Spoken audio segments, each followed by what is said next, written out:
সংস্কারের অভাবে ধুঁকছে হাবিলি যাত্রিকা, লোকজনের থাকার অনুপযোগী। অভিযোগ, নেশাখোরদের আড্ডাখানায় পরিণত হয়েছে হাবিলি যাত্রিকা। দাবি উঠেছে সংস্কারের। খয়েরপুর পুরাতন হাবিলি চত্বরে 2001 সালে লাখ লাখ টাকা দিয়ে গড়ে উঠেছে হাবিলি যাত্রিকা। বিভিন্ন জায়গা থেকে লোকজন এসে সেখানে থাকতে পারতেন, এমনকি খার্চি পুজোর সময় সেখানে অনুষ্ঠান হতো। কিন্তু সরকার পরিবর্তনের পর ধীরে ধীরে হাবিলি যাত্রিকা যেন বন্ধ থাকে। অভিযোগ, সংস্কারের অভাবে ধুঁকতে থাকা এই যাত্রিকা এখন নেশাখোরদের কবলে। অভিযোগ, বিভিন্ন জায়গা থেকে লোকজন গিয়ে সেখানে নেশার আসর বসায়। চারিদিকে আবর্জনার আর মদের বোতল ছড়িয়ে আছে। স্থানীয় এক ব্যক্তি জানান, সংস্কারের অভাবে থাকা এই যাত্রিকা সম্প্রতি বন্যায় জলও ঢুকেছিল, পড়ে আছে পলি মাটি, কিন্তু নজর দিচ্ছে না কর্তৃপক্ষ। পুরোনো হাবিলি।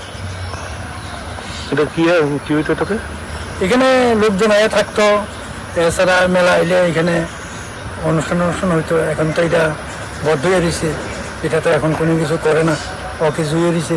এত লক্ষ লক্ষ টাকা খরচ করে সেটা হাবিলিটা কোনো একটা মেনটেন্যান্স নাই। এছাড়া লোকজন আসা সেখানে কোনো কিছু সুযোগ সুবিধা পায় না।